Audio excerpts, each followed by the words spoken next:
वजीरों की कोई छुट्टी नहीं होती। वजीर आजम नरेंद्र मोदी ने नए वजीरों को नसीहत देते हुए कहा कि मंत्रियों की कोई छुट्टी नहीं होती। अगर छुट्टी बहुत ज़रूरी है तो संबंधित वजीरों से कहकर दी जाएगी छुट्टी उन्हें। मोदी झाड़ू चलाकर लोगों को धोखा दे रहे हैं। वजीर आला अखिलेश यादव ने वजीर आजम नरेंद्र मोदी के सफाई मुहिम पर जोरदार हमला बोलते हुए उन्होंने कहा कि घोषणा पत्र में किए गए वादे से लोगों का ध्यान भटकाना चाहते हैं मोदी। पाकिस्तान में खौफनाक बस हादसा। साउथ पाकिस्तान में एक बस और ट्रक की टक्कर में 56 शख्स हलाक और 10 अन्य घायल हो गए। मरने वालों में महिला और बच्चे भी शामिल हैं। कश्मीरी नेता सज्जाद लोन की वजीर आजम नरेंद्र मोदी से मुलाकात। सोमवार को कश्मीरी नेता सज्जाद लोन ने वजीर आजम नरेंद्र मोदी से दिल्ली में मुलाकात की है। इसे कश्मीर में होने वाले विधानसभा इंतखाब को नजर में रखते हुए खास माना गया है। 2G के लिए चिदम्बरम जिम्मेदार। साबिक वजीर खजाना पी चिदम्बरम पर कांग्रेस रहनुमा हंसराज भारद्वाज ने हमला बोलते हुए कहा कि अगर चिदम्बरम ने देश के खजाने को बेहतर तरीके से संभाला होता तो 2G घोटाला कभी नहीं होता। अमित शाह को कोर्ट ने पेशी से दी राहत। बीजेपी सदर और सोहराबुद्दीन शेख मुठभेड़ के मुलाजिम अमित शाह को कोर्ट ने बड़ी राहत दी है। दिल्ली फन सिटी के मामले में 25वें नंबर पर। दुनिया की सबसे बेहतर फन सिटी के मामले में नई दिल्ली 25वें नंबर पर है और जर्मनी की राजधानी बर्लिन ने पहला ओहदा हासिल किया है। कांग्रेस का दागियों को वजीर बनाने का इल्जाम। कांग्रेस ने वजीर आजम नरेंद्र मोदी पर मंत्रिमंडल में दागियों को जगह देने का इल्जाम लगाते हुए दागियों को फौरन कैबिनेट से हटाने की मुतालिबा किया था। 9 फेरे वाली शादी के मुरीद हुए खट्टर। हरियाणा के मुख्यमंत्री मनोहर लाल खट्टर 7 की जगह 9 फेरों वाली शादी के मुरीद हो गए हैं।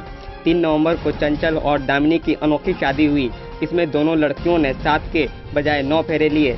8वां फेरा कन्या भ्रूण हत्या रोकने और 9वां फेरा पर्यावरण बचाने के लिए लिया था। खट्टर ने उन्हें 1-1 लाख रुपए देने की घोषणा भी की है। अब तालिबे इल्म पढ़ेंगे सड़क सुरक्षा का पाठ। केंद्रीय माध्यमिक शिक्षा बोर्ड के सभी स्कूलों में 2015-16 के सेशन में तालिबे इल्म भी सड़क सुरक्षा के बारे में पढ़ेंगे। इसे कोर्स करिकुलम में शामिल किया गया है। पासपोर्ट के लिए आधार जरूरी होगा। मरकजी हुकूमत लोगों को पासपोर्ट के लिए तरह तरह के दस्तावेजों के झंझट से मुक्ति दिलाने की तैयारी में है। आधार कार्ड होने पर लोगों को अन्य कोई दस्तावेज नहीं देने पड़ेंगे। डेंगू मरीजों की तादाद हुई 500 के पार। दिल्ली में डेंगू मरीजों की तादाद 500 के पार पहुंच गई है। इसमें अब तक 4 लोगों की मौत हो चुकी है। पुलिस का तमंचे पर डिस्को।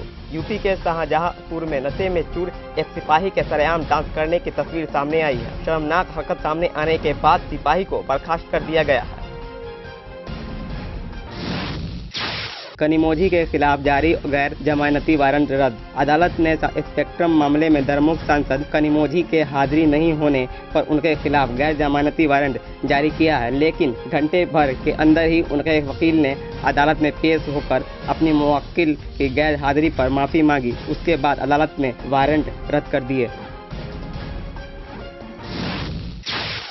बर्दवान ब्लास्ट का एक और आतंकवादी गिरफ्तार। पुलिस वाले ने दी थी आतंकी को पनाह। बर्दवान विस्फोट मामले में एनआईए ने सोमवार को इसके मास्टरमाइंड्स में से एक अमजद शेख को गिरफ्तार किया है। आतंकी अमजद शेख को पश्चिम बंगाल की वीरभूमि में गिरफ्तार किया गया है। सानिया भी लिख रही है खुदगश। हिंदुस्तान की मशहूर टेनिस खिलाड़ी सानिया मिर्जा क्रिकेटर सचिन तेंदुलकर के नक्शे कदम पर चलकर खुदगश लिख रही हैं, लेकिन उन्होंने अभी यह तय नहीं किया है कि वह इसका इजरा कब करेंगी। माइक्रोसॉफ्ट ने नए लूमिया फोन से नोकिया का नाम हटाया। माइक्रोसॉफ्ट ने लूमिया श्रेणी में एक नया स्मार्टफोन पेश किया है, जिसमें नोकिया नाम हटा दिया है। माइक्रोसॉफ्ट का अपने ब्रांड के साथ यह पहला स्मार्टफोन है, जिसकी कीमत 110 यूरो यानी लगभग 8,400 रुपए रखी गई है। मथुरा का सिपाही निकला ट्रेनों का लुटेरा। ट्रेनों में वारदातों को अंजाम देने वाले सिपाही को जीआरपी ने दबोच लिया है। Automatic Maruti Alto K10 launch. मुल्क की सबसे बड़ी कार कंपनी मारुति ने अपनी छोटी कार ऑल्टो K10 का नया मॉडल बाजार में पेश किया है। ये ऑटोमेटिक कार है जिसकी कीमत दिल्ली शोरूम में 3.82 लाख रुपए है। इस कार को ग्राहक पेट्रोल, डीजल, CNG इंजन में खरीद सकते हैं। पाक में अल्पसंख्यकों की हत्याएं रोकने की अपील। पाकिस्तान में एक हिंदू तंजीम ने मुल्क में धार्मिक अल्पसंख्यक की हत्याओं को रोकने के लिए वजीर आजम नवाज शरीफ से गुहार लगाई है।